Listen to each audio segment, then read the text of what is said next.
सो hey guys, नमस्कार साथी। हमारे YouTube channel Nikhil Dixit talk में आप सभी का स्वागत एवं अभिनंदन है। सो दोस्त, आज मैं आप सभी के लिए बहुत ही बेहतरीन सा चैप्टर लेके आया हूँ, जो चैप्टर हमारा हिंदी विषय से रिलेटेड है। सो दोस्त, आज का जो चैप्टर है जिसका नेम है दोस्त समास। क्या नाम है? समास। आज का जो हमारा चैप्टर है उसका नेम है समास। ये समास चैप्टर बहुत ही ज़्यादा मोस्ट इम्पॉर्टेंट है सभी परीक्षाओं के लिए, वो चाहे 10th एंड 12th बोर्ड हो। मतलब जिन भी विषयों में दोस्त, जिन भी क्लासेस में हिंदी विषय चलता है दोस्त, जिन भी कम्पिटेटिव एग्जाम्स में हिंदी विषय पूछा जाता है, उन सभी कम्पिटेटिव एग्जाम्स के लिए ये चैप्टर बहुत ही ज़्यादा मोस्ट इंपॉर्टेंट होने वाला है। ये जो चैप्टर है, ये चैप्टर हमारा हिंदी ग्रामर से रिलेटेड है, मतलब हिंदी व्याकरण का एक चैप्टर है जिसका नेम है समास। तो आज मैं आप सभी को समास के बारे में हर एक जानकारी विधिवत तरीके से देने वाला हूं। आपको सबसे पहले मैं ये बताऊंगा कि समास क्या होता है, समास की क्या परिभाषा होती है और समास के कितने भेद होते हैं, और उन भेदों के भी कुछ भेद होते हैं, वो भी आप सभी को एक एक करके हर एक छोटी से छोटी, बड़ी से बड़ी जानकारी आपको इस वीडियो के माध्यम से मिलने वाली है। तो चैनल पर अगर नए हो तो चैनल को सब्सक्राइब जरूर कर लीजिएगा, बेल नोटिफिकेशन को भी प्रेस कर लीजिएगा, ताकि आगे आने वाले सभी वीडियोज़ की नोटिफिकेशन सबसे पहले आपके पास पहुँच सके।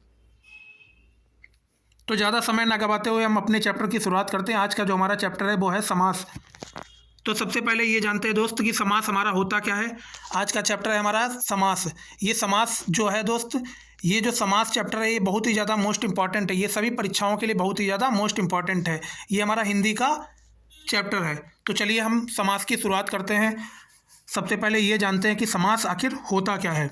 तो सबसे पहले ये जानते हैं दोस्त, समास आखिर होता क्या है। सबसे पहले इसकी परिभाषा आप देख लीजिएगा। तो परिभाषा इसकी इस प्रकार है, समास दो शब्दों से मिलकर बना एक अर्थपूर्ण शब्द है। दोस्त, समास का मतलब होता है जब दो शब्द आपस में जुड़ जाएं, जब दो शब्द आपस में मिल जाएं और एक अर्थपूर्ण नया शब्द बना दें, उसी को हम बोलते हैं समास। क्या बोलते हैं? समास बोलते हैं। समास हमारे क्या होता है? जब दो शब्द आपस में मिल जाएं और एक नया अर्थपूर्ण शब्द बना दें, एक नया अर्थपूर्ण शब्द बना दे, उसी को हम बोलते हैं समास। तो इसकी परिभाषा क्या हो गई? परिभाषा दोस्त हो गई है, समास दो शब्दों से मिलकर बना एक अर्थपूर्ण शब्द है। ये चीज़ आपको समझ आ गई होगी, हमें आशा और उम्मीद है। तो चलिए देख लेते हैं, कुछ इसके उदाहरण भी है दोस्त, कुछ इसके उदाहरण भी है। पहला उदाहरण है हमारा चंद्रमुखी। पहला उदाहरण क्या है? चंद्रमुखी। और दूसरा हमारा उदाहरण है गगनचुंबी। तो यहाँ पे हमारा पहला उदाहरण है चंद्रमुखी, दूसरा है गगनचुंबी। जैसे मान लीजिए मैं गगन को अलग कर लेता हूँ, यहाँ पे गगन को अलग कर लिया हूं और चुंबी को अलग कर लिया हूं। जैसे मान लीजिए मैंने गगन को अलग कर लिया, चुंबी को अलग कर लिया। अब जब दोनों को, ये देखिए पहला शब्द है हमारा गगन, दूसरा शब्द है हमारा चुंबी। अब इन दोनों को जब हम मिला लेंगे तो दोस्त हमारा क्या बन जाएगा? तो हमारा क्या बन जाएगा बताइए ज़रा। जब इन दोनों को हम मिला लेंगे, जब इन दोनों शब्दों को आपस में हम मिला लेंगे, तब हमारा एक अर्थपूर्ण शब्द बन जाएगा जिसका नाम है गगनचुंबी। ये चीज़ हमें समझ आ गई होगी, हमें आशा और उम्मीद है दोस्त कि आप सभी को समास समझ आ गया होगा कि समास क्या होता है। तो फिर से एक बार रिवाइज कर लीजिएगा कि समास एक ऐसा शब्द होता है, समास मतलब क्या होता है? दो शब्दों से मिलकर एक अर्थपूर्ण जो शब्द बनता है उसी को हम बोलते हैं समास। क्या होता है दोस्त? समास दो शब्दों से मिलकर बना एक अर्थपूर्ण शब्द होता है। जैसे मान लीजिए कि दो शब्द हैं दोस्त, दो अलग अलग शब्द हैं। जब दो अलग अलग शब्द एक में मिल जाएंगे और एक नया शब्द बनेगा, उन दोनों शब्दों के मेल से एक नया शब्द बनेगा, और वो जो नया शब्द बनेगा उसका एक अर्थपूर्ण वो एक जो नया शब्द बनेगा वो अर्थपूर्ण शब्द होना चाहिए। ये चीज़ आपको ध्यान रखनी है। तो इसी को हम बोलते हैं समास। हमें आशा और उम्मीद है कि आपको समास बेहतरीन ढंग से समझ आ गया होगा। अब आगे की ओर बढ़ते हैं। कुछ यहाँ पे शब्द आएंगे दोस्त, वो सबसे पहले आप जान लीजिएगा। अभी आपको जब मैं समास चैप्टर पूरा इंड करूँगा और बीच में जब मैं समास अभी पढ़ाऊँगा आपको दोस्त, तो यहाँ पे कुछ बेहतरीन से शब्द आएंगे। तो उन बेहतरीन शब्दों को आप सबसे पहले जान लीजिए कि उन बेहतरीन शब्दों के मतलब क्या मतलब होता है, उनका क्या मीनिंग होता है, और वो कहाँ कहाँ यूज किए जाते हैं, और उनसे क्या तात्पर्य है। ये सभी जानकारी आप पहले से ही जान लीजिएगा, ताकि आपको कोई भी दिक्कत ना हो। जैसे मैं कोई भी वाक्य लिखता हूँ या कोई भी समास पढ़ाऊँ तो वहाँ पे ये वाले शब्द अभी आएंगे। तो इसी के लिए मैं ये वाले शब्दों का पहले ही बताया दे रहा हूँ कि इन शब्दों का मतलब क्या होता है। तो जान लीजिएगा कि इनका मतलब क्या होता है। तो आज का हमारा पहला शब्द है दोस्त समासिक शब्द या समस्त पद। सबसे पहले जान लीजिए कि समासिक शब्द कहिए या तो समस्त पद कहिए, बात एक ही है। या तो आप कह दीजिए समासिक शब्द या आप कह दीजिए समस्त पद। अब ये जान लीजिएगा कि ये समासिक शब्द या समस्त पद होता क्या है। ये जो समासिक पद होता है दोस्त, समासिक पद या समस्त पद, ये होता क्या है ये भी जान लीजिएगा। दो शब्दों को एक साथ जोड़कर अर्थपूर्ण शब्द ही समस्त पद है। अभी मैंने आपको बताया था क्या, जब दो शब्द हमारे, ये देखिए पहला शब्द, जरा पेन का कलर चेंज कर लेता हूँ दोस्त। यहाँ पे देखिए एक शब्द हमारा ये वाला था और दूसरा शब्द ये वाला था। जब ये दोनों शब्द हमारे एक ही में मिले तो हमारा एक अर्थपूर्ण शब्द बना, ये वाला गगनचुंबी बना कि नहीं बना। तो ये जो गगनचुंबी अर्थपूर्ण शब्द बना, इसी को हम बोलते हैं क्या, समस्त पद बोलते हैं। समस्त पद क्या होता है हमारा, जब दो शब्द एक साथ जुड़कर एक अर्थपूर्ण शब्द बनता है, उसी को हम बोलते हैं समस्त पद। दो शब्दों को एक साथ जोड़कर अर्थपूर्ण शब्द ही समस्त पद कहलाता है। हमें आशा और उम्मीद है कि ये चीज़ आपको समझ आ गई होगी। फिर आता है दोस्त समास विग्रह। समास विग्रह आता है, समास विग्रह आता है। अब जान लीजिए कि समास विग्रह क्या होता है, समास विग्रह क्या होता है।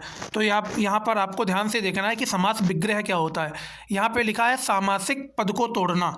अभी मैंने आपको एक एग्जाम्पल दिया था दोस्त। एग्जाम्पल क्या दिया था,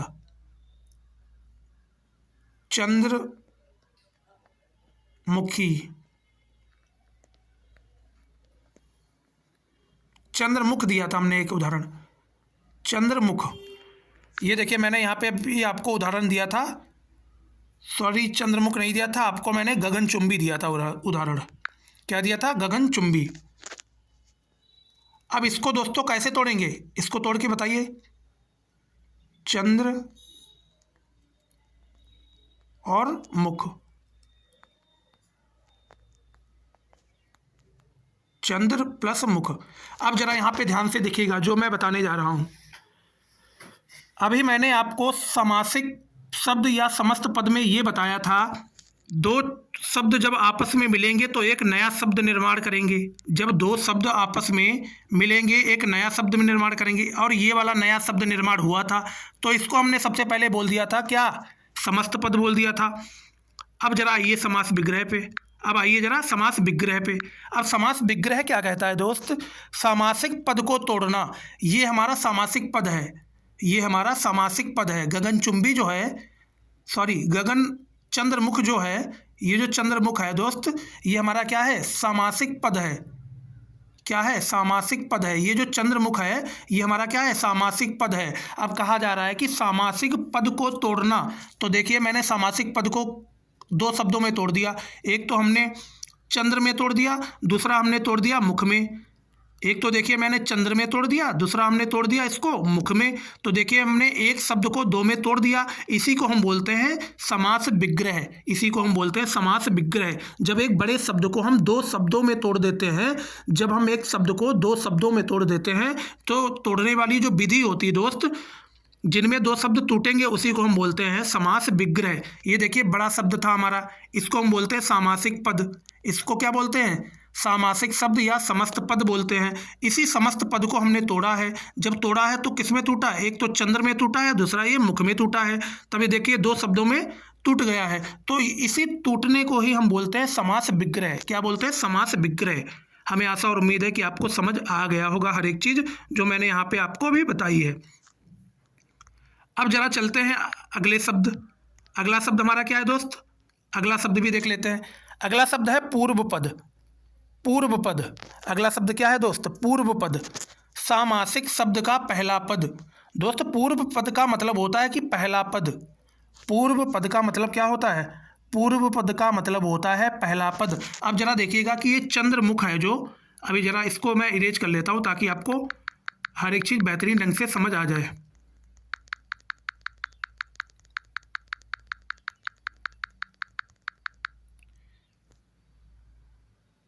अब जरा ध्यान से देखिएगा जो मैं यहाँ पे बताने वाला हूँ। यहाँ पे दोस्त है पूर्व पद, सामासिक शब्द का पहला पद। सामासिक शब्द का पहला पद, सामासिक शब्द का पहला पद क्या कहलाता है, पूर्व पद या पहला पद कहलाता है। दोस्त चाहे आप पूर्व पद बोलिए चाहे आप पहला पद बोलिए, बात एक ही है। तो पूर्व पद क्या होता है? सामासिक शब्द का पहला पद। सामासिक शब्द का पहला पद क्या कहलाता है? पूर्व पद कहलाता है या पहला पद कहलाता है। हमें आशा और उम्मीद है कि आपको समझ आ रही होगी जो मैं यहाँ पे बता रहा हूँ। दोस्त पूर्व पद क्या बोला जाता है? तो याद रखिएगा, सामासिक शब्द का पहला जो पद होता है उसी को हम बोलते हैं पूर्व पद या पहला पद। तो यहाँ पे देखिए, ये वाला हमारा सामासिक शब्द है। ये जो है चंद्रमुख लिखा है, ये हमारा क्या है? सामासिक शब्द है। यहाँ पे सामासिक शब्द में जरा देखिएगा, ये चंद्र जो लिखा है, चंद्र, ये जो चंद्र लिखा है दोस्त, ये जो चंद्र लिखा है, ये चंद्र, इसी को हम क्या बोलेंगे? इसी को हम बोलेंगे पूर्व पद। इसी को हम बोलेंगे पूर्व पद या पहला पद।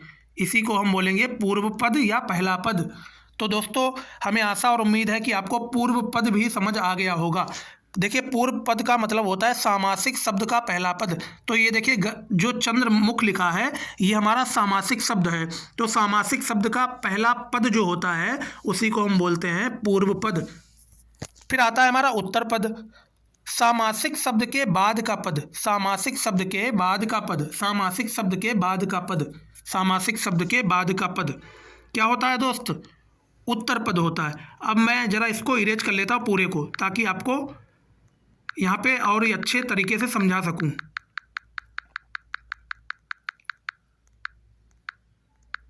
अब जरा देखिएगा, उत्तर पद हम यहाँ पे आपको समझा रहे थे। उत्तर पद क्या होता है दोस्त? सामासिक शब्द के बाद का पद। उत्तर पद क्या कहलाता है? सामासिक शब्द का बाद का पद क्या कहलाता है? उत्तर पद कहलाता है। अब जरा देखिएगा, ये जो है दोस्त, बाद का पद का मतलब क्या है? आखिरी वाला शब्द। आखिरी वाला शब्द, ये वाला शब्द जो लिखा है मुख, इसी को हम बोलते हैं उत्तर पद। क्या बोलते हैं? उत्तर पद बोलते हैं। क्या बोलते हैं? उत्तर पद बोलते हैं। अभी हमने बताया था कि दोस्त, चंद्र को हम क्या बोलते हैं? चंद्र को बोलते हैं पहला पद। चंद्र को हम बोलते हैं पहला पद। चंद्र को बोलते हैं पहला पद या पूर्व पद। और मुख को हम क्या बोलेंगे? उत्तर पद। हमें आशा और उम्मीद है कि आपको ये चीज़ें बेहतरीन ढंग से समझ आ रही होंगी। तो बढ़ते हैं आगे। अब आता है हमारा प्रधान। अब जरा जान लीजिएगा कि प्रधान क्या होता है दोस्त? ज़्यादा अर्थ या मुख्य अर्थ रखने वाला पद। दोस्त, प्रधान वो पद होगा जो ज़्यादा अर्थ रखेगा,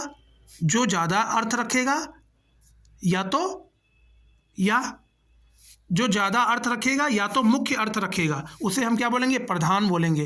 प्रधान दोस्त किसको बोलते हैं? या तो वो ज़्यादा अर्थ रखेगा, या तो वो मुख्य पद होगा। हमेशा याद रखिएगा, या तो वो ज़्यादा अर्थ रखेगा, या तो वो मुख्य अर्थ रखेगा, उसी को हम बोलते हैं प्रधान। और प्रधान को हम मुख्य पद भी बोलते हैं। क्या बोलते हैं? प्रधान को हम मुख्य पद भी बोलते हैं। हमें आशा और उम्मीद है कि दोस्त, आपको हर एक चीज़ बेहतरीन ढंग से समझ आ रही होगी। फिर अगला शब्द आता है हमारा गौण। जरा देख लीजिएगा, गौण क्या होता है? कम अर्थ रखने वाला पद। कम अर्थ रखने वाला पद। दोस्त, किसी भी वाक्य में किसी भी शब्द में जो कम अर्थ रखेगा, कोई भी शब्द जो कम अर्थ रखेगा, उसे हम बोल देंगे गौण। क्या बोलेंगे? गौण बोलेंगे। कम अर्थ रखने वाला पद को हम बोलते हैं गौण। हमें आशा और उम्मीद है कि आपको चीज़ें अच्छे से समझ आ रही होंगी। अब चलते हैं समास के भेदों की ओर। अब जरा देखिएगा दोस्त कि समास के भेद क्या हैं, कौन कौन से भेद होते हैं। समास के प्रकार। सबसे पहले समास के प्रकार कौन कौन से हैं दोस्त? समास के प्रकार प्रधानता के आधार पर, हमेशा याद रखिएगा, प्रधानता के आधार पर इसके 4 भेद होते हैं। कितने भेद होते हैं? जब आपसे पूछा जाएगा कि समास के प्रधानता के आधार पर कितने प्रकार होते हैं, तो आप बताइएगा 4 प्रकार होते हैं। कितने प्रकार होते हैं? 4 प्रकार होते हैं। जब आपसे एग्जाम में पूछेगा कि प्रधानता के आधार पर समास के कितने भेद होते हैं, जब आपसे पूछा जाएगा कि प्रधानता के आधार पर समास के कितने भेद होते हैं, तो आपको बताना है कि समास के 4 भेद होते हैं प्रधानता के आधार पर। प्रधानता के आधार पर समास के कितने भेद होते हैं दोस्त? प्रधानता के आधार पर समास के 4 भेद होते हैं। प्रधानता के आधार पर समास के 4 भेद होते हैं। अब जरा ये भी जान लेते हैं कि पहला भेद कौन सा है। तो पहला इसका भेद है दोस्त अव्ययीभाव समास। क्या होता है? पहला भेद है हमारा अव्ययीभाव समास। क्या है? अव्ययीभाव समास। दूसरा है दोस्त तत्पुरुष समास। दूसरा क्या है? तत्पुरुष समास है। फिर तीसरा भेद है हमारा द्वंद्व समास। फिर तीसरा है द्वंद्व समास। फिर चौथा भेद है दोस्त बहुव्रीहि समास। चौथा भेद कौन सा है? बहुव्रीहि समास। अब जरा देखिएगा, अव्रीभाव समास में दोस्त पूर्व पद प्रधान होगा। अभी मैंने आपको बताया था कि पूर्व पद क्या होता है, और हमने ये भी बताया था कि प्रधान क्या होता है। ये सभी चीज़ें मैंने अभी आपको कुछ ही 1-2 मिनट पहले ही हर एक चीज़ डिस्कस की थी। तो अव्रीभाव समास में क्या होगा दोस्त? अव्रीभाव समास में पूर्व पद प्रधान होगा। अब ही बताएंगे कि ये कैसे होगा दोस्त। अभी जब हम एग्जाम्पल की ओर बढ़ेंगे तब ये सब बताएंगे कि कैसे। अव्रीभाव समास में पूर्व पद प्रधान होगा, और तत्पुरुष समास में दोस्त उत्तर पद प्रधान होगा। उत्तर पद प्रधान होगा। तत्पुरुष समास में उत्तर पद प्रधान होगा, और द्वंद्व समास में दोनों पद प्रधान होंगे। द्वंद्व समास में दोनों पद प्रधान होंगे, और बहुव्रीहि समास में दोनों पद अप्रधान होंगे। बहुव्रीहि समास में दोस्त दोनों पद अप्रधान होंगे। दोनों पद अप्रधान होंगे। अब जरा जान लीजिएगा कि तत्पुरुष समास के भी दो भेद होते हैं। एक ये है, दूसरा ये है। तत्पुरुष समास के भी दोस्त दो भेद होते हैं। तो पहला भेद है हमारा कर्मधारय समास। ये तत्पुरुष समास का पहला भेद है, कर्मधारय समास। कर्मधारय समास दोस्तों, कर्मधारय समास का उत्तर पद प्रधान होता है। कर्मधारय समास का उत्तर पद प्रधान होता है। और दूसरा भेद है तत्पुरुष समास का द्विगु समास। दूसरा भेद है तत्पुरुष समास का द्विगु समास। द्विगु समास में भी उत्तर पद प्रधान होता है। द्विगु समास में भी उत्तर पद प्रधान होता है। क्या होता है? द्विगु समास में भी उत्तर पद प्रधान होता है। ये दोनों थे तत्पुरुष समास के भेद। कौन कौन से तत्पुरुष समास के भेद कौन से थे? तत्पुरुष समास का पहला भेद है दोस्त कर्मधारय समास, दूसरा है द्विगु समास। और अब अगर आपसे पूछ लिया जाए कि प्रधानता के आधार पर समास के कितने भेद होते हैं, तो आपको जवाब देना है 4 भेद होते हैं प्रधानता के आधार पर समास के। पहला भेद है अव्रीभाव समास, दूसरा है तत्पुरुष समास, तीसरा है द्वंद्व समास, चौथा है बहुव्रीहि समास। फिर उसके बाद आपसे पूछ लिया जाएगी तत्पुरुष समास के भेद बताइए, तो आपको बताना है कि तत्पुरुष समास के 2 भेद होते हैं। पहला भेद होता है कर्मधारय समास, दूसरा भेद होता है द्विगु समास। हमें आशा और उम्मीद है कि आपको भेद बेहतरीन ढंग से समझ आ गए होंगे। हमें आशा और उम्मीद है दोस्त कि आपको भेद बेहतरीन ढंग से समझ आ गए होंगे। अब हम एक एक करके हर एक के बारे में, हर एक समास के बारे में डिटेल से जानते हैं कि ये क्या होते हैं और हम इनको कैसे पहचानेंगे। तो दोस्त वीडियो में अंत तक जरूर बने रहिएगा। जब आप अंत तक बने रहेंगे तभी आपको हर एक चीज़ यहाँ पे समझ आने वाली है। तो दोस्तों सबसे पहला जो समास आता है वो आता है अव्रीभाव समास। अव्रीभाव समास हमारा सबसे पहला समास है। अब जरा जानते हैं कि अव्रीभाव समास आखिर होता क्या है। तो दोस्त अव्रीभाव समास की क्या पहचान है, सबसे पहले ये जानते हैं कि अव्रीभाव समास की क्या पहचान है। तो याद रखिएगा दोस्त, अव्रीभाव समास उपसर्ग वाले पद इसमें ज़्यादा से ज़्यादा आपको देखने को मिलेंगे। उपसर्ग वाले पद का मतलब क्या होता है दोस्त? जैसे एक एग्जाम्पल लिखा है प्रतिदिन।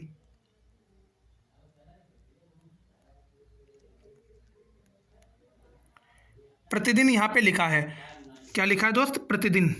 तो मैंने अभी आपको बताया कि दोस्त अव्रीभाव समास में उपसर्ग वाले पद ज़्यादा से ज़्यादा आपको देखने को मिलेंगे। जहाँ भी आपको उपसर्ग वाले पद देखने को मिल जाए तो आप आंख मीच के ये आंसर में लगा दीजिए कि ये अव्रीभाव समास हो जाएगा। हमेशा याद रखिएगा। अब जरा यहाँ पे देखिए उपसर्ग क्या है। यहाँ पे देखिए प्रति, यहाँ पे जो आपको प्रति नज़र आ रहा है यही हमारा उपसर्ग है। तो यही इसकी पहचान है। अव्रीभाव समास में दोस्त आपको ज़्यादा से ज़्यादा उपसर्ग वाले पद ही नज़र आएंगे। उपसर्ग वाले शब्द ही ज़्यादा से ज़्यादा आपको नज़र आएंगे। तो हमेशा याद रखिए यहाँ पे प्रति जो है दोस्त ये हमारा एक प्रकार का उपसर्ग है। तो ये अव्रीभाव समास में क्या होंगे दोस्त? अव्रीभाव समास में उपसर्ग वाले पद ज़्यादा से ज़्यादा आपको देखने को मिलेंगे। तो ये आपको पहचान समझ आ गई होगी।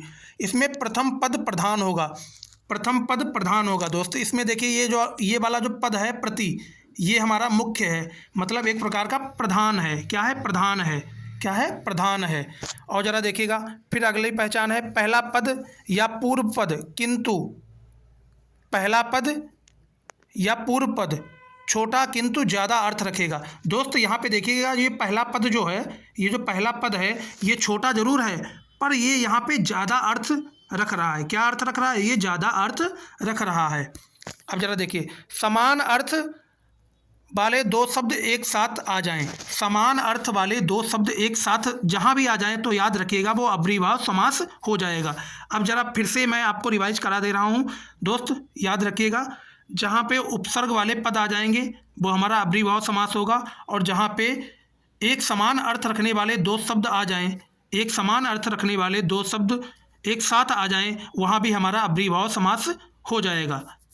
अब जरा यहाँ पे देखिएगा, लिखा है प्रतिदिन, तो यहाँ पे प्रति क्या है हमारा, प्रति उपसर्ग है ना, तो हमें यहाँ पे देखिए प्रति लिखा है, प्रति, तो प्रति हमारा उपसर्ग है दोस्त। तो जब प्रति हमारा उपसर्ग है यहाँ पे, तो ये हमारा अव्ययीभाव समास हो जाएगा। फिर यहाँ पे देखिए आजन्म, आजन्म में दोस्त आ जो है, आ जो है हमारा, ये हमारा एक प्रकार का उपसर्ग है, तो ये भी हमारा किसके अंतर्गत आ जाएगा, अव्ययीभाव समास। फिर यहाँ पे देखिए अनुरूप, अनुरूप में देखिए अनु जो है हमारा, अनु ये भी हमारा उपसर्ग है दोस्त, अनु जो है ये हमारा उपसर्ग है, तो ये भी हमारा अव्ययीभाव समास हो जाएगा। यहाँ पे लिखा है प्रतिकूल, प्रतिकूल में दोस्तों देखिए, प्रतिकूल में प्रति जो है हमारा, प्रति ये हमारा उपसर्ग है। अब देखिए मैंने अभी आपको बताया था, ये वाली लाइन दोबारा से आप पढ़िएगा, ये वाली लाइन दोबारा से पढ़िएगा जरा, यहाँ पे अभी हमने बताया आपको, ये वाली लाइन में आप दोबारा से पढ़िएगा, समान अर्थ रखने वाले दो शब्द एक साथ आ जाएं। अब जरा देखिए यहाँ पे दोनों शब्द समान अर्थ रख रहे हैं और वो एक साथ आ गए हैं, इसका मतलब ये जो शब्द हो जाएंगे दोस्त, ये अव्ययीभाव समास के अंतर्गत हो जाएंगे। देखिए यहाँ पे लिखा है हाथों हाथ, ये दोनों शब्द जो हैं वो एक तरह का समान अर्थ प्रकट कर रहे हैं और एक साथ आए हैं, इसका मतलब ये दोनों शब्द हमारे अव्ययीभाव समास के अंतर्गत आ जाएंगे। दिनों दिन, ये देखिए दोनों शब्द समान अर्थ प्रकट कर रहे हैं, दोनों शब्द समान अर्थ प्रकट कर रहे हैं और एक साथ आ गए हैं, तो ये हमारी किसकी पहचान है, अव्ययीभाव समास की पहचान है।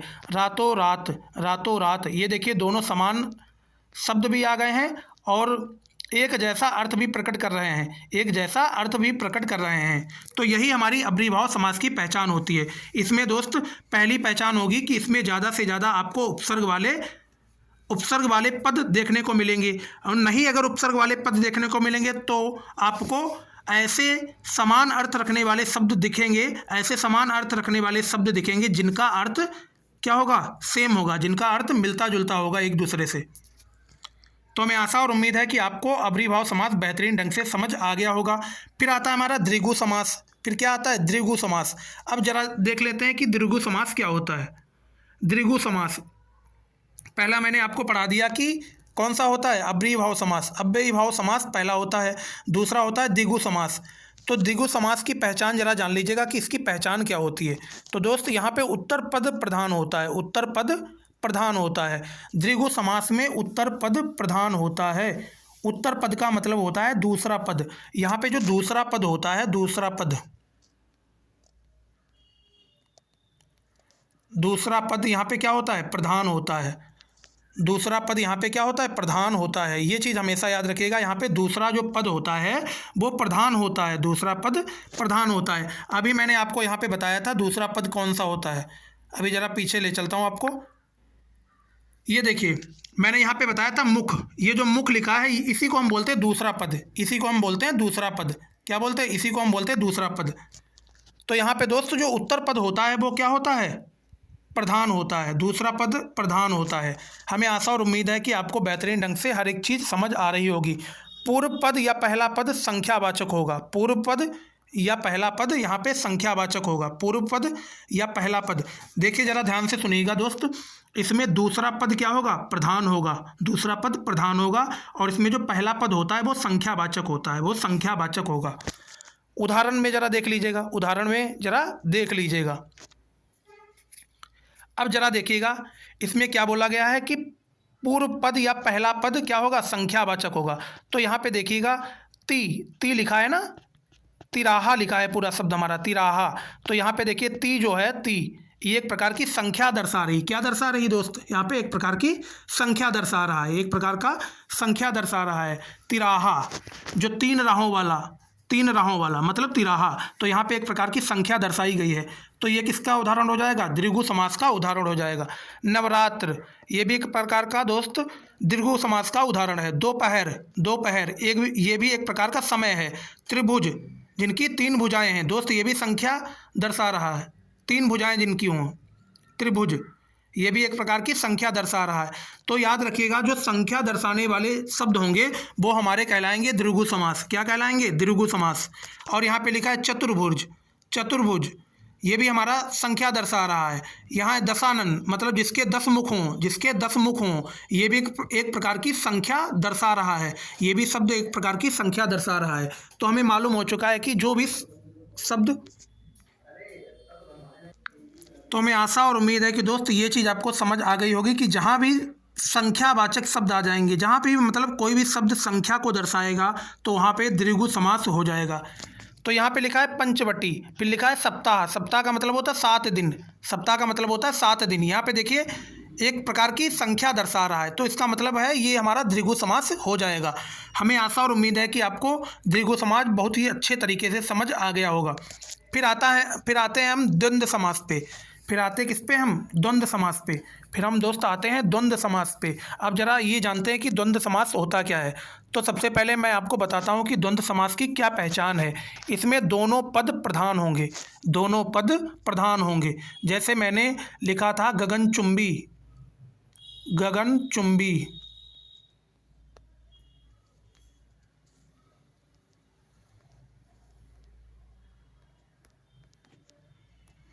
गगनचुंबी। तो मैंने आपको ये बताया था कि दोस्त इसमें जो पहला पद होगा, पहला पद क्या होगा? गगन होगा। पहला पद हमारा गगन होगा। ये पहला पद होगा, ये पहला पद होगा। ये जो चुंबी लिखा है चुंबी, ये हमारा कौन सा पद होगा? ये हमारा सेकेंड पद होगा। ये हमारा दूसरा पद होगा। कौन सा पद होगा? दूसरा पद होगा। तो द्वंद्व समास की पहचान ये है दोस्त कि यहाँ पे दोनों पद क्या होंगे? प्रधान होंगे। तो यहाँ पे जो गगन लिखा है ये भी प्रधान होगा। प्रधान का मतलब होता है मुख्य। प्रधान का मतलब होता है मुख्य। प्रधान का मतलब क्या होता है? प्रधान का मतलब होता है मुख्य। तो यहाँ पे जो पहला पद होगा ये भी प्रधान होगा, और यहाँ पे जो दूसरा पद होगा वो भी प्रधान होगा। किस में होगा? द्वंद्व समास में होगा। दोनों पदों के बीच में योजक चिन्ह होगा। अब याद रखिएगा दोस्त, दोनों पदों के बीच में क्या होगा? दोनों पदों के बीच में योजक चिन्ह होगा। योजक चिन्ह होगा। क्या होगा दोस्त? योजक चिन्ह। ये वाला चिन्ह होगा बीच में। दोनों पदों के बीच में योजक चिन्ह होगा। ये हमारा जो चिन्ह होता है इसे हम बोलते हैं योजक चिन्ह। समास विग्रह करते समय दोनों पदों के बीच और या अथवा लगाकर करते हैं। जब भी हम दोस्त इसका समास विग्रह करते हैं तो उन दोनों शब्दों के बीच में हम क्या लगाते हैं? और लगा देते हैं, या तो अथवा लगा देते हैं, या तो योजक चिन्ह लगा देते हैं। तो जहाँ भी आपको दो शब्दों के बीच में और नज़र आ जाए, अथवा नज़र आ जाए, या योजक चिन्ह नज़र आ जाए, तो आँख मीच के आप याद रखिएगा कि वो द्वंद्व समास हो जाएगा। हमें आशा और उम्मीद है कि आप सभी को बेहतरीन ढंग से हर एक चीज़ समझ आ रही होगी। फिर आता है हमारा ऐसे शब्द जो अमूमन एक साथ बोले जाते हैं। ऐसे शब्द दोस्तों जो अमूमन एक साथ बोले जाते हैं वो शब्द भी हमारे द्वंद्व समास के अंतर्गत ही आते हैं। अब जरा उदाहरण से समझते हैं, आपको और भी बेहतरीन ढंग से समझ आ जाएगा। तो सबसे पहला उदाहरण हमारा है माता पिता। अभी हमने बताया था कि दो ऐसे शब्द होना चाहिए जिनके बीच में योजक चिन्ह आए, वो हमारा द्वंद्व समास होगा। ये देखिए योजक चिन्ह हमारा ये होता है, ये योजक चिन्ह होता है। दो शब्दों के बीच में ये योजक चिन्ह आ जाए तो हमेशा याद रखिएगा वो हमारा द्वंद्व समास हो जाएगा। और एक चीज़ हमने बताई कि दो शब्दों के बीच में और आ जाए, और आ जाए, अथवा आ जाए, क्या आ जाए? अथवा आ जाए। दो शब्दों के बीच में और आ जाए, अथवा आ जाए, और अथवा या योजक चिन्ह, ये तीन चीज़ें दोस्त जहाँ भी आ जाएं तो हमेशा याद रखिएगा वो हमारा द्वंद्व समास होगा। यहाँ पे देखिए माता पिता लिखा है, तो माता और पिता के बीच में योजक चिन्ह लगा है। अब यहाँ पे इसका हमने समास विग्रह किया है, समास विग्रह किया। हमने ये भी बताया था कि समास विग्रह क्या होता है दोस्त। समास विग्रह क्या होता है? जब हम एक सामासिक पद को दो शब्दों में तोड़ देते हैं, मतलब जब हम एक सामासिक शब्द को दो में तोड़ देते हैं उसी को हम समास विग्रह बोलते हैं। तो यहाँ पे देखिए माता को अलग कर दिया और बीच में लगा दिया। यहाँ पे देखिए और लगा दिया, और क्या लगा दिया? और लगा दिया, और पिता को अलग कर दिया। तो यहाँ पे क्या बन गया? माता और पिता। यहाँ पे देखिए और शब्द आ गया। कौन सा शब्द आ गया? और। तो इसका मतलब ये जो शब्द है वो हमारा क्या हो जाएगा? द्वंद्व समास के अंतर्गत आ जाएगा। फिर आता है भाई बहन। देखिए भाई बहन के बीच में योजक चिन्ह है, ये देखिए योजक चिन्ह है। और यहाँ पे लिखा है समास विग्रह में भाई और बहन। यहाँ पे देखिए और का प्रयोग हो गया है। तो अभी हमने बताया था कि जहाँ भी अथवा का प्रयोग हो जाएगा, दो शब्दों के बीच में अथवा आ जाए और आ जाए या तो योजक चिन्ह आ जाए तो हमेशा याद रखिएगा वो द्वंद्व समास कहलाएगा। फिर यहाँ लिखा है रोटी सब्जी, तो रोटी और सब्जी के बीच में योजक चिन्ह लगा है, योजक चिन्ह लगा है। और यहाँ पे समास विग्रह जब हमने किया तो लिखा है दोस्त रोटी और सब्जी। अब यहाँ पे देखिए और आ गया, क्या आ गया दोस्त? और। तो यहाँ पे और आ गया, इसका मतलब है दो शब्दों के बीच में जब और आ गया तो ये हमारा क्या कहलाएगा? द्वंद्व समास कहलाएगा। चलिए बढ़ते हैं आगे। फिर आता है दोस्त हमारा कर्मधारय समास। फिर आता है कर्मधारय समास। अब जरा जानते हैं कि कर्मधारय समास क्या होता है। अब हम आपको बताते हैं कि कर्मधारय समास क्या होता है दोस्त। तो ध्यान से देखिएगा जो मैं यहाँ पे बताने जा रहा हूँ। तो कर्मधारय की सबसे पहले आपको पहचान मालूम होना चाहिए। इसमें क्या होता है? उत्तर पद या दूसरा पद प्रधान होता है। इसमें उत्तर पद या दूसरा पद क्या होता है? प्रधान होता है। जैसे फॉर एग्जाम्पल हम जैसे लिख लें, जैसे नीला कमल,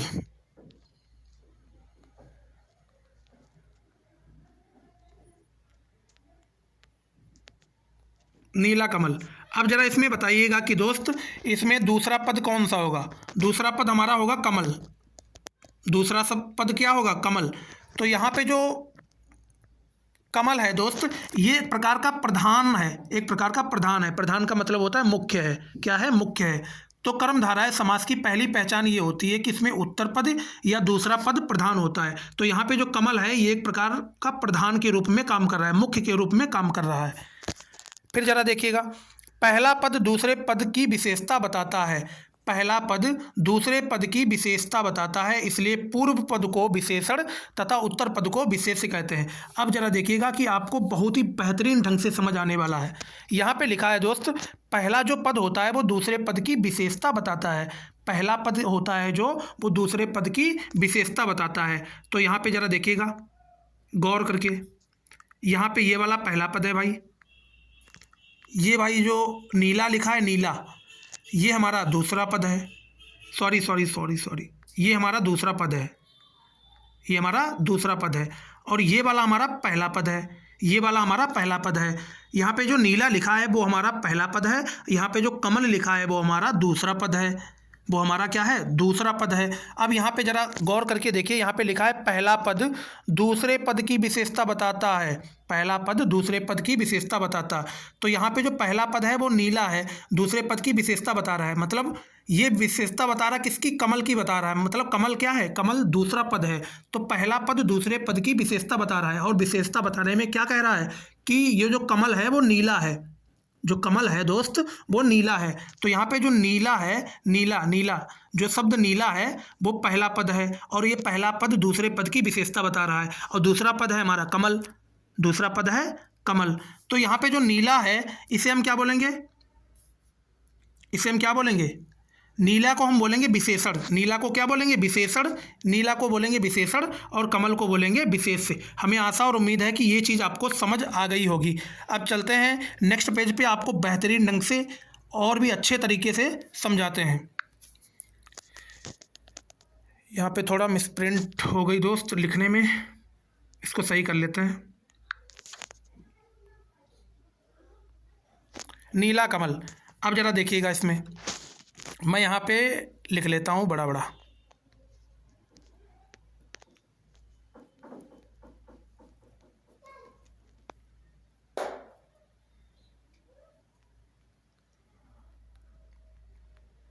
नीला कमल। अब ज़रा गौर से देखिएगा यहाँ पे दोस्त जो नीला शब्द है, नीला, ये तो हमने अभी आपको बताया है कुछ ही देर पहले कि ये पहला पद है, और यहाँ पे जो कमल है ये दूसरा पद है। अब ये भी हमने बताया था आपको कि पहला पद क्या करता है? पहला पद दूसरे पद की विशेषता बताता है। तो जो दोस्त विशेषता बताएगा, जो विशेषता बताएगा उसे बोलेंगे विशेषण। क्या बोलेंगे? विशेषण। जो विशेषता बताएगा उसे बोलेंगे विशेषण, और जिसकी विशेषता बताई जा रही है उसे बोलेंगे विशेष्य। जिसकी विशेषता बताई जा रही है उसे बोलेंगे विशेष्य। अब जरा दोबारा से समझिएगा, यहाँ पे जो नीला है, नीला लिखा, नीला, ये पहला पद है, और यहाँ पे जो कमल लिखा है ये दूसरा पद है। अभी हमने आपको बताया था एक पॉइंट, पहचान में एक पॉइंट लिखा था, ये देखिए दोबारा से दिखा देते हैं आपको ये देखिए लिखा है पहला पद दूसरे पद की विशेषता बताता है, इसलिए पूर्व पद को विशेषण तथा उत्तर पद को विशेष्य कहते हैं। अब जरा देखिएगा, यहाँ भी मैंने आपको बताया है कि यहाँ पे पहला पद दूसरे पद की क्या करता है, विशेषता बताता है। पहला पद दूसरे पद की विशेषता बताता है। ये हमारा पहला पद है, ये हमारा दूसरा पद है, ये हमारा दूसरा पद है। तो यहाँ पे जो पहला पद है वो नीला है। पहला पद क्या है, नीला है। ये जो नीला है वो कमल की विशेषता बता रहा है कि जो कमल है वो नीला है। तो जो विशेषता बता रहा है उसको बोलेंगे विशेषण। जिसके द्वारा विशेषता बताई जा रही है उसे बोलेंगे विशेषण, और जिसकी विशेषता बताई जा रही है उसे बोलेंगे विशेष्य। जिसकी विशेषता बताई जा रही है उसे बोलेंगे विशेष्य, और जिसके द्वारा बताई जा रही है उसे बोलेंगे विशेषण। तो हमें आशा और उम्मीद है कि आपको विशेष्य और विशेषण में भी हर एक चीज़ समझ आ गई होगी, और आपको ये भी क्लियर हो गया होगा कि कर्मधारय समास क्या होता है। फिर एक उदाहरण आता है नीलकंठ। एक उदाहरण आता है नीलकंठ, नीले कंठ वाला, अर्थात नीलकंठ का मतलब होता है नीले कंठ वाला। नीलकंठ का मतलब होता है नीले कंठ वाला। यहाँ पे जो नील है दोस्त, ये एक प्रकार का विशेषण है, और यहाँ पे जो कंठ है वो क्या है, विशेष्य है। तो यहाँ पे जो नील है वो नील विशेषता किसकी बता रहा है, कंठ की विशेषता बता रहा है। किसकी विशेषता बता रहा है, कंठ की विशेषता बता रहा है। तो चलिए बढ़ते हैं आगे। अब यहाँ पे देखिए दोस्त, कर्मधारय समास में आपको ऐसे शब्द देखने को मिल जाएंगे, नवयुवक, चंद्रमुख, कमल नयन, महादेव, देवराज, पितोवर। ये शब्द आपको देखने को मिल जाएंगे दोस्त, ये शब्द आपको देखने को मिल जाएंगे। और इन शब्द में क्या होगा, पहला पद दूसरे की विशेषता बताएगा। तो पहला पद को हम बोलेंगे विशेषण और दूसरे पद को बोलेंगे विशेष्य। जो दोस्त विशेषता बताता है उससे बोलते हैं विशेषण, और जिसकी विशेषता बताई जाती है उसे बोलते हैं विशेष्य। जो विशेषता बताता है उसे बोलते हैं विशेषण, और जिसकी विशेषता बताई जाती है उसे बोलेंगे विशेष्य। हमें आशा और उम्मीद है कि आपको कर्मधारय समास अच्छे तरीके से समझ आ गया होगा। तो बढ़ते हैं अगले समास पे। तो अगला समास है हमारा बहुव्रीहि समास। बहुव्रीहि समास, अगला समास है बहुव्रीहि समास। अब जरा जानते हैं कि बहुव्रीहि समास क्या होता है। इसकी पहचान क्या है, दोनों पद अप्रधान होंगे। दोनों पद इसमें क्या होंगे, अप्रधान होंगे। दोनों पद इसमें क्या होंगे, अप्रधान होंगे। दो पद मिलकर किसी तीसरे अन्य पद की ओर इशारा करते हैं, बहुव्रीहि समास कहलाते हैं। दोस्त इसमें क्या होता है, बहुव्रीहि समास में क्या होता है, दो पद आपस में मिलकर किसी अन्य तीसरे पद की ओर इशारा करते हैं। किसके तरफ इशारा करते हैं, दो पद आपस में मिल जाते हैं, किसी अन्य तीसरे पद की ओर इशारा करते हैं, उसे हम बोलेंगे बहुव्रीहि समास। क्या बोलेंगे, बहुव्रीहि समास। और इसमें जो पहला पद और दूसरा पद होता है वो अप्रधान होता है। क्या होता है, अप्रधान होता है, मतलब दोनों पद इसमें अप्रधान होते हैं, और इसमें पहला पद और दूसरा पद मिलकर किसी तीसरे की ओर इशारा करते हैं, उसे हम बोलते हैं बहुव्रीहि समास। अब मैं आपको उदाहरण की मदद से यहाँ पे समझाता हूँ। अब यहाँ पे देखिएगा उदाहरण। सबसे पहले यहाँ पे सामासिक शब्द लिखा है चंद्रशेखर। सामासिक शब्द क्या है, चंद्रशेखर। यहाँ पे सामासिक शब्द लिखा है चंद्रशेखर। अब इसका समास विग्रह जब हम करेंगे, चंद्र है शिखर पर जिसके, इसका समास विग्रह हो जाएगा चंद्र है शिखर पर जिसके। चंद्र है शिखर पर जिसके, अर्थात शिव जी, अर्थात शिव जी। अब जरा भैया देखिए यहाँ पे कैसे, यहाँ पे देखिए चंद्रशेखर एक शब्द था हमारे पास, सामासिक शब्द था। जब हमने इसका समास विग्रह किया, जब हमने समास विग्रह किया तब देखिए यही शब्द किसी तीसरे शब्द की ओर इसने इशारा किया। तीसरा शब्द हमारा क्या हुआ, अर्थात शिवजी हुआ। अर्थात शिवजी जो शब्द है हमारा दोस्त, अर्थात शिवजी, ये हमारा तीसरा पद है, मतलब तीसरे पद की ओर इसने क्या किया, इशारा किया है। इसने तीसरे पद की ओर इशारा किया है। जैसे ही सेम गजानन है हमारा, गजानन। गजानन का जब हम समास विग्रह करेंगे तो समास विग्रह होगा दोस्त हाथी के मुख वाला, हाथी के मुख वाला, हाथी के मुख वाला। अब ये देखिए पहले पद ने, पहले अथवा दूसरे पद ने किसकी ओर इशारा किया, गणेश जी की ओर, अर्थात गणेश। तो यहाँ पे ये जो गणेश जी हैं ये तीसरा पद है, या मतलब अन्य पद है, मतलब तीसरा पद है, इसी तीसरे पद की ओर इशारा किया गया है। तो यहाँ पे क्या होगा दोस्त, बहुव्रीहि समास हो जाएगा। अब जरा देखिए मुरलीधर। मुरलीधर। मुरलीधर का जब हम समास विग्रह करेंगे तो होगा दोस्त मुरली को धारण करने वाला। मुरली को धारण करने वाला होगा मुरलीधर। मुरली को धारण करने वाला होगा मुरलीधर। अब ये देखिए इसने तीसरे की ओर इशारा किया है, अर्थात कृष्ण। किसको कहा है? कृष्ण भगवान को कहा है। किसको कहा है? कृष्ण भगवान को कहा है। मतलब कृष्ण भगवान जो है वो तीसरे पद की ओर क्या कर रहे हैं? तीसरे पद के तौर पर काम कर रहे हैं, वहाँ पे तीसरे पद के तौर पर वहाँ पे हैं। तो ये दोस्त इसने किसकी ओर इशारा किया? तीसरे पद की ओर इशारा किया। तो हमें आशा और उम्मीद है कि आपको ये चीज़ समझ आ गई होगी। जब दोस्त दो पद आपस में मिलकर किसी तीसरे पद की ओर इशारा करेंगे उसे हम बोलेंगे बहुब्रीहि समास। तो देखिए यहाँ पे अर्थात कृष्ण जो है ये हमारा तीसरा पद है, तो तीसरे पद की ओर इशारा हुआ है, तो इसका मतलब ये हमारा बहुब्रीहि समास हो जाएगा। फिर यहाँ पे लिखा है दशानन। जब हम दशानन का समास विग्रह करेंगे तो यहाँ पे हो जाएगा 10 मुख हैं जिसके। 10 मुख हैं जिसके। 10 मुख हैं जिसके। तो अर्थात क्या हो जाएगा? रावण। अर्थात रावण। तो यहाँ पे देखिएगा इस पद ने तीसरे की ओर इशारा किया है। इस पद ने तीसरे की ओर इशारा किया है। इस पद ने किसकी ओर इशारा किया है? तीसरे की ओर इशारा किया है। हमें आशा और उम्मीद है कि दोस्त आपको बेहतरीन ढंग से यहाँ पे हर एक चीज़ समझ आ रही होगी। अब आता है हमारा तत्पुरुष समास। अब जान लेते हैं कि तत्पुरुष समास क्या होता है। तत्पुरुष समास क्या होता है तो ध्यान से देखिएगा जो मैं यहाँ पे बताने वाला हूँ। तो सबसे पहले तत्पुरुष समास की पहचान जान लीजिएगा। इसकी पहचान क्या होती है? इसमें दूसरा पद क्या होता है? प्रधान होता है। इसमें जो दूसरा पद होता है दोस्त वो प्रधान होता है। क्या होता है? दूसरा पद प्रधान होता है। अभी हमने बताया था कि प्रधान का मतलब होता है मुख्य। प्रधान का मतलब होता है मुख्य। प्रधान का मतलब क्या होता है? मुख्य। और प्रधान को हम कैसे समझेंगे? प्रधान को ऐसे समझिएगा, ज़्यादा अर्थ रखने वाला पद। प्रधान का मतलब होता है जो ज़्यादा अर्थ रखता है। जो ज़्यादा अर्थ रखता है। तो दोस्त तत्पुरुष समास में दूसरा पद प्रधान होगा। विग्रह करने पर कारक की विभक्ति चिन्ह विभक्ति के आधार पर तत्पुरुष समास के भेद का पता चलता है। जब हम दोस्त तत्पुरुष समास में किसी भी शब्द का जब हम विग्रह करते हैं, समास विग्रह करते हैं, तो इसमें विभक्ति चिन्हों का प्रयोग होता है। इनमें विभक्ति चिन्हों का प्रयोग होता है। तो उन्हीं विभक्ति चिन्हों के आधार पर हम उनके भेदों का पता भी लगा लेते हैं। उनके भेदों का पता भी लगा लेते हैं।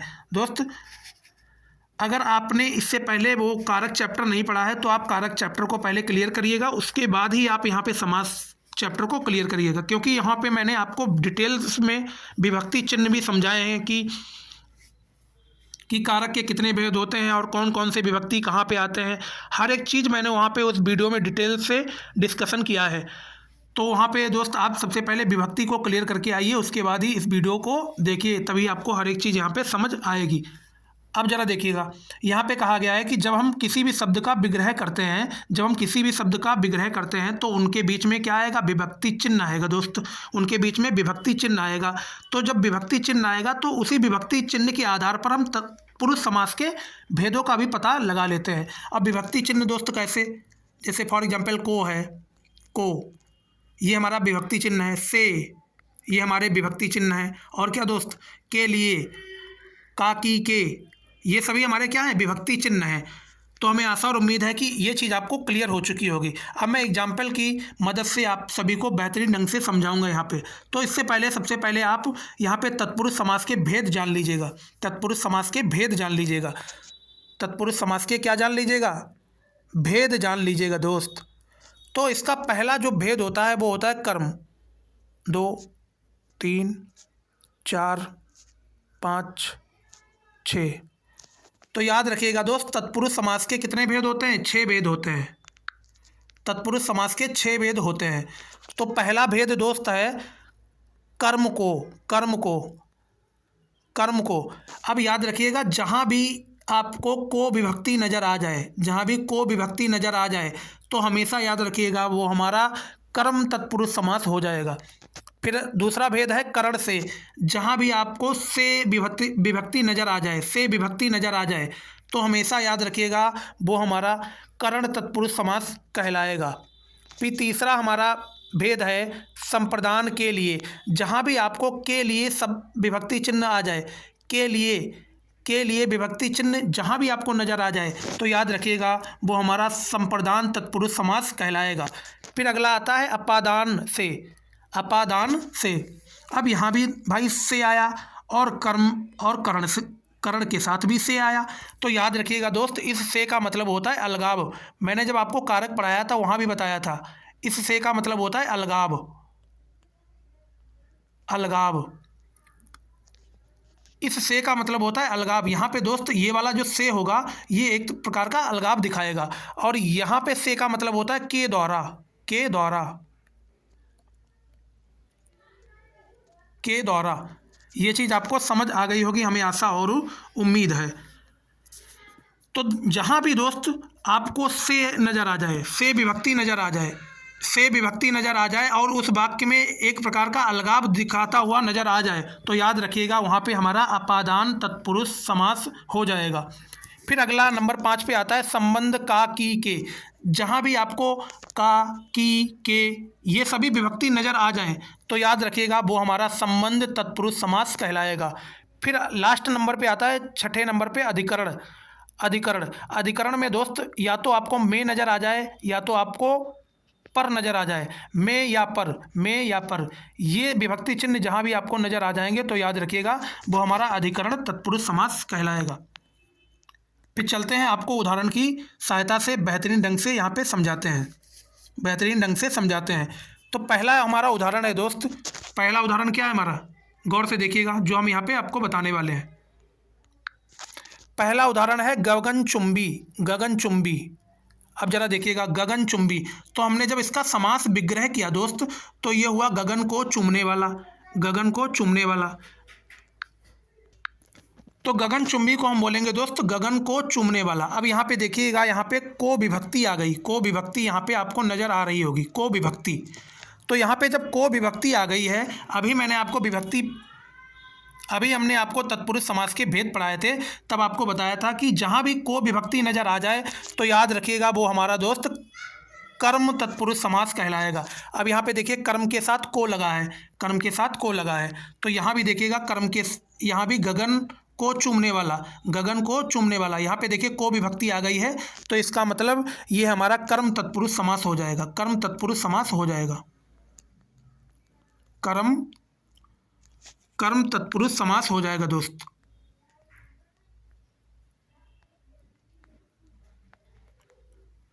कर्म तत्पुरुष समास हमारा हो जाएगा। हमें आशा और उम्मीद है कि ये उदाहरण आपको बेहतरीन ढंग से समझ आया होगा। फिर अगला दोस्त शब्द है रेखांकित। जब हम रेखांकित का समास विग्रह करेंगे तो इसका समास विग्रह होगा रेखा से अंकित। रेखा से अंकित। अब जरा भैया देखिएगा यहाँ पे, यहाँ से आ गया। अब आपको ये पहचानना है कि ये अलगाव वाला से है कि के द्वारा वाला से है। एक भैया से का मतलब होता है के द्वारा, और एक से का मतलब होता है अलगाव पैदा करना। एक से का मतलब होता है के द्वारा और दूसरे से का मतलब होता है अलगाव पैदा करना। अब जरा यहाँ पे एक शब्द है हमारा रेखांकित। जब हमने रेखांकित का समास विग्रह किया तो समास विग्रह हुआ रेखा से अंकित। तो दोस्त यहाँ पे आपको बताना है कि जो यहाँ पे से का प्रयोग हुआ है, ये से हमारा अलगाव दिखा रहा है कि के द्वारा दिखा रहा है। तो यहाँ पे दोस्त याद रखिएगा ये वाला जो से है ये एक प्रकार का के द्वारा वाला हमारा से है। के द्वारा वाला, के द्वारा वाला यहाँ पे से यूज हुआ है, हमेशा याद रखिएगा। के द्वारा वाला से यहाँ पे हमारा यूज हुआ है दोस्त। हमें आशा और उम्मीद है कि आपको ये चीज़ समझ आ गई होगी। अब यहाँ पे देखिए रेखांकित शब्द है, इसका जब हमने समास विग्रह किया तो समास विग्रह हुआ रेखा से अंकित। रेखा से अंकित का मतलब है रेखा के द्वारा अंकित। रेखा के द्वारा अंकित, रेखा से अंकित, रेखा से अंकित। तो यहाँ पे इस से का मतलब है के द्वारा, इस से का मतलब है के द्वारा। तो मैंने अभी आपको बताया था के द्वारा, जब हमने तत्पुरुष समास की आपको भेद बताए थे दोस्त, जब हमने तत्पुरुष समास की आपको भेद बताए थे तो हमने बताया था जिसके साथ से आ जाएगा, जिसके साथ से आ जाएगा और उस से का मतलब होगा के द्वारा, तो हमेशा याद रखिएगा वो हमारा करण तत्पुरुष समास कहलाएगा। करण तत्पुरुष समास, तो हमारा ये क्या हो जाएगा, करण तत्पुरुष समास।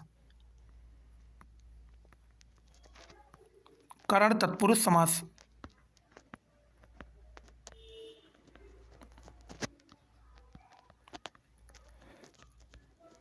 हमें आशा और उम्मीद है कि दोस्त आपको हर एक चीज़ बेहतरीन ढंग से समझ आ रही होगी। फिर यहाँ पे लिखा है विद्यालय, एक शब्द है हमारा दोस्त विद्यालय। क्या है? विद्यालय। जब विद्यालय का हमने समास विग्रह किया तो इसका समास विग्रह हुआ विद्या के लिए आलय। विद्या के लिए आलय, विद्या के लिए आलय। अब देखिए जरा यहाँ पे के लिए आ गया, के लिए आ गया यहाँ पे।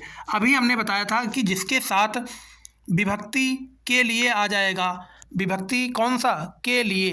अब जरा देखिएगा यहाँ पे के लिए आया है ना, यहाँ पे देखिएगा के लिए इसके साथ आया है संप्रदान के साथ, यहाँ पे देखिएगा संप्रदान के साथ के लिए आया है। तो हमेशा याद रखिएगा जिसके साथ के लिए आ जाएगा वहाँ पे क्या हो जाएगा दोस्त? वहाँ पे क्या आ जाएगा? संप्रदान तत्पुरुष हो जाएगा, संप्रदान तत्पुरुष।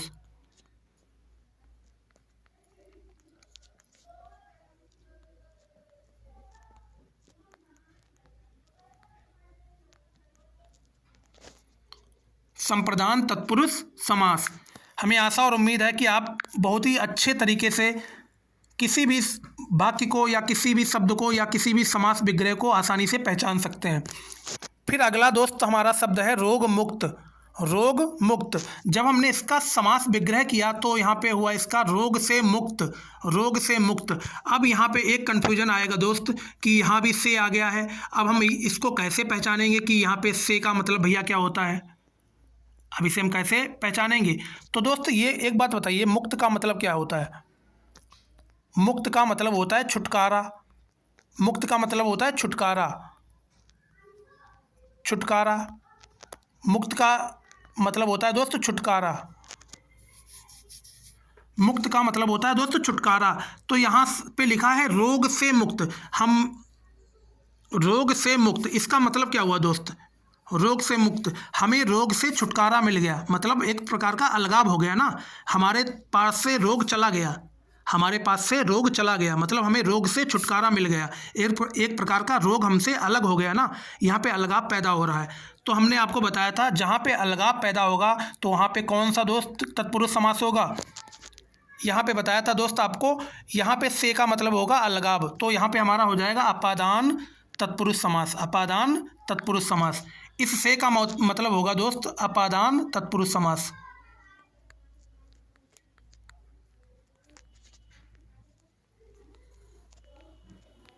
अपादान तत्पुरुष समास, अपादान तत्पुरुष समास। अब यहाँ पे दोस्त जरा ध्यान से देखिएगा, रोग से मुक्त, तो हमारे से रोग दूर चला गया।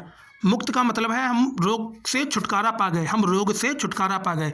जब हम रोग से दोस्त छुटकारा पा गए तो हमसे रोग दूर चला गया, मतलब हमारे से रोग दूर हो गया। एक प्रकार का हमारा और रोग से क्या हुआ? हमारे और रोग के बीच में अलगाव पैदा हो गया। क्या हुआ? अलगाव पैदा हुआ। जब अलगाव पैदा हुआ तो उस से का मतलब होगा अपादान तत्पुरुष समास। अब आखिरी दोस्त हमारा एक उदाहरण बचा है, उसको भी जरा देख लीजिएगा। अगला उदाहरण है राजपुत्र। राजपुत्र का जब हम समास विग्रह करेंगे तो इसका हो जाएगा समास विग्रह राजा का पुत्र, राजा का पुत्र। अब जरा यहाँ पे ध्यान से देखिएगा, एक चीज़ आपको समझ आ रही होगी, गौर करके यहाँ पे देखिएगा। यहाँ पे का विभक्ति आ गई है, का विभक्ति। अभी मैंने आपको बताई थी जिसके साथ का विभक्ति आ जाएगी वो आपका क्या हो जाएगा? यहाँ पे देखिए का विभक्ति किसके साथ है, यहाँ पे देखिए का विभक्ति है दोस्त हमारे संबंध के साथ। किसके साथ है? संबंध। का विभक्ति किसके साथ आई है? संबंध के साथ आई है। का विभक्ति किसके साथ आई है? संबंध के साथ।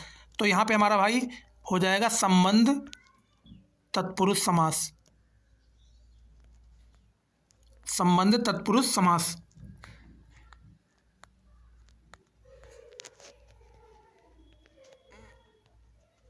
संबंध तत्पुरुष समास। हमें आशा और उम्मीद है कि जो भी चीज़ें हमने आपको समास के बारे में, जो भी चैप्टर में हमने डिटेल्स दी हैं दोस्त, जो भी हमने पढ़ाया है, हमें आशा और उम्मीद है कि आप सभी को बेहतरीन ढंग से हर एक चीज़ समझ आई होगी। अगर हर एक चीज़ समझ आई हो तो ईमानदारी से वीडियो को लाइक करना, शेयर करना, चैनल को सब्सक्राइब करना बिल्कुल भी ना भूलें। इसी के साथ हम देते हैं अपनी वाणी को विराम। जय हिंद, जय Bharat, take care, love you all.